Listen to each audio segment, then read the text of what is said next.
বিষ্ণুর 10 অবতার। বিষ্ণুর পঞ্চম অবতার বামন।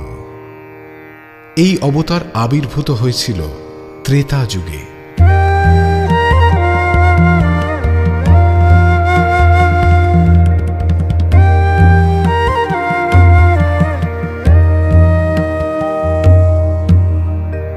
সেবার প্রহ্লাদের পৌত্র দৈত্যরাজ বলির সঙ্গে ইন্দ্রের হল ভীষণ যুদ্ধ।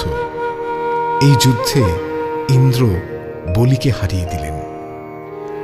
পরাজিত বলি গেলেন দৈত্যগুরু শুক্রাচার্যের কাছে।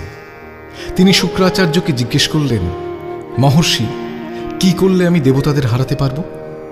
শুক্রাচার্য বললেন, তুমি যদি মহাভিষেক বিশ্বজিৎ যজ্ঞ করো তাহলে তুমি দেবতাদের হারাতে পারবে। তার কথা মতো রাজা বলি বিশ্বজিৎ যজ্ঞ করলেন এবং সেই যজ্ঞের পর আবার তার ইন্দ্রের সঙ্গে হলো ভয়ঙ্কর যুদ্ধ। সেই যুদ্ধে রাজা বলি জয়লাভ করলেন। ইন্দ্র পরাজিত হয়ে পালিয়ে গেলেন। এরপর মহারাজ বলি শুক্রাচার্যকে বললেন, জয়লাভ তো হলো মহর্ষি, কিন্তু এই জয়কে আমি রক্ষা করব কি করে? শুক্রাচার্য বললেন, তার জন্যে তোমায় নিয়মিত যাগযজ্ঞ করতে হবে, তাহলেই তোমার এই রাজত্ব অক্ষত থাকবে। সেই কথা অনুযায়ী যাগযজ্ঞ করতে লাগলেন রাজা বলি। এদিকে ইন্দ্র এবং দেবতারা দেখলেন যে এইভাবে চললে তো রাজা বলিকে কোনোদিনই হারানো যাবে না। কি উপায়? তখন তারা গেলেন বিষ্ণুর কাছে। তারা বিষ্ণুকে বললেন, আমাদের রক্ষা করো, আমরা দেবলোক থেকে বিতাড়িত, রাজা বলির দাপটে আমরা দিশেহারা হয়ে যাচ্ছি। বিষ্ণু বললেন, আমি তোমাদের বলির হাত থেকে মুক্তি দেব। আমি বামন রূপে জন্ম নেব কাশ্যপ এবং অদিতির গৃহে। বিষ্ণু তার কথা মতো জন্মগ্রহণ করলেন। একবার রাজা বলি এক মহাযজ্ঞের অনুষ্ঠান করে প্রচার করেন যে এই যজ্ঞে তার কাছে যে যা প্রার্থনা করবে তিনি তাই পূরণ করবেন।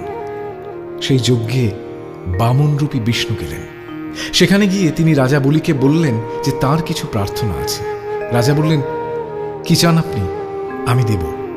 তখন বামন বললেন, আমি ত্রিপাদ ভূমি চাই, অর্থাৎ আমি 3 বার পা ফেলব, তাতে যতটা ভূমি পাওয়া যাবে আমি ততটা ভূমি নেব। রাজা ভাবলেন, এ তো কোনো ব্যাপারই না, এইটুকু একজন বামন আবার কতটা ভূমি নেবে, তার তো ওইটুকু পা। কিন্তু সেই মুহূর্তে দৈত্যগুরু শুক্রাচার্য বুঝতে পারলেন যে বামন আসলে কে।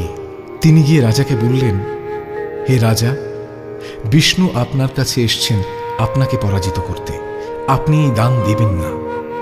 কিন্তু রাজা বলি বললেন, যাকে পাওয়ার জন্যে মুনি ঋষিরা যুগের পর যুগ তপস্যা করে, আজ তিনি এসেছেন আমার কাছে। আমিও তাকে বলেছি যে আমি দান করব, সুতরাং আমি আমার কথা ফেরাতে পারব না। এই কথার পর যজ্ঞে উপস্থিত সকলে দেখল যে বামন হঠাৎ বিরাট আকার ধারণ করেছে। তার মাথা আকাশে ঠেকে গেছে। তিনি 1 পা রাখলেন পৃথিবীর ওপর, আরেক পা দিয়ে স্পর্শ করলেন স্বর্গ।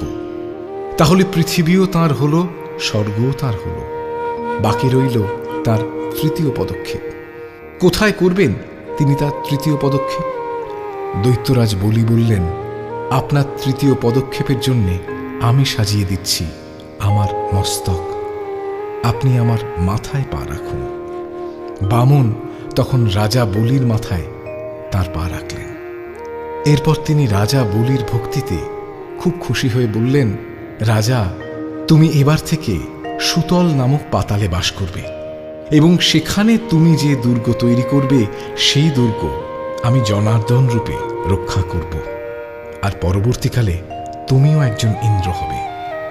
এইভাবে বামন অবতারে বিষ্ণু ধর্ম স্থাপন করলেন স্বর্গে ও মর্তে। বিষ্ণুর 10 অবতার।